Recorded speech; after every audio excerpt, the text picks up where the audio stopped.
सामाजिक कार्यकर्त्या अंजली दमानिया यांना बीड पोलिसांची नोटीस। फरार आरोपींच्या संदर्भात मृत्यूचा दावा केल्यानं बजावली नोटीस। मेसेज आलेल्या नंबरचे डिटेल्स आणि पुरावे देण्याच्या सूचना। कोल्हापुरातल्या सीपीआर हॉस्पिटलच्या परिसरामध्ये मोठ्या प्रमाणावर अतिक्रमण। मंत्री हसन मुश्रीफ यांनी सीपीआरचे वैद्यकीय महाविद्यालयाचे अधिष्ठाता मोरे यांना धरलं धारेवर। राष्ट्रवादी काँग्रेसच्या रुपाली पाटील ठोंबरेंविरोधात गुन्हा दाखल। बीडच्या शिवाजीनगर पोलीस ठाण्यामध्ये गुन्ह्याची नोंद। जितेंद्र आव्हाडांच्या संदर्भात वादग्रस्त चॅट रुपाली पाटलांनी केलं होतं ट्विट।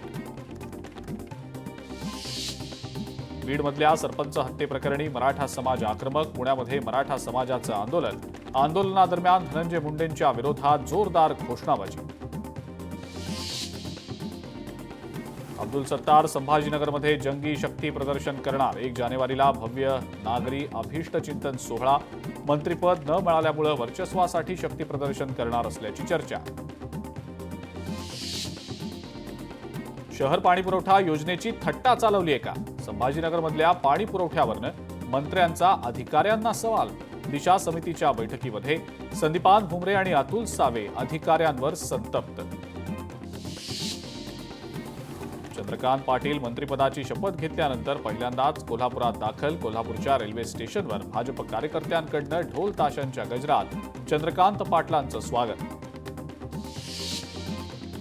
12 जानेवारीला शिर्डीमध्ये भाजपचं प्रदेश अधिवेशन। केंद्रीय गृहमंत्री अमित शहा आणि राष्ट्रीय अध्यक्ष JP नड्डा उपस्थित राहणार।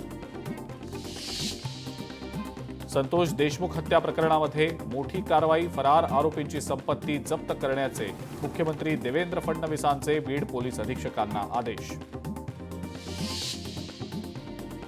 राष्ट्रवादी काँग्रेसच्या रुपाली ठोंबरेंकडून जितेंद्र आव्हाडांचं कथित चॅट ट्विट तर फेक चॅट व्हायरल केल्याचं म्हणत जितेंद्र आव्हाडांनी ठोंबरेंविरोधात केला गुन्हा दाखल।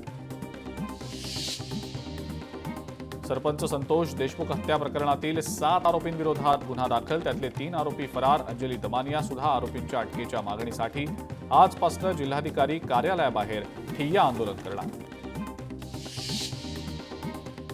नंदुरबार जिल्ह्यातल्या 2 महिला सरपंचांना संसद भवनाचं निमंत्रण। पंचायत ते पार्लमेंट कार्यक्रमाचं आयोजन।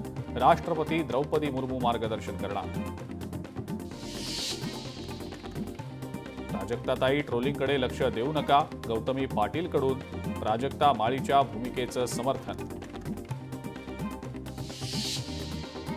बीड आणि परभणी प्रकरणी सकल मराठा समाज आक्रमक। मुंबईच्या चेंबूर नाका चौकात मराठा समाजाची निदर्शनं। न्याय मिळेपर्यंत मराठा समाज आवाज उठवणार असल्याची आंदोलकांची भूमिका। नागपूरमध्ये 2 चिमुकल्या मुलींचा विनयभंग झाल्याचा प्रकार। नागपूरच्या भिवापूरमधल्या दिघोरा गावातली घटना।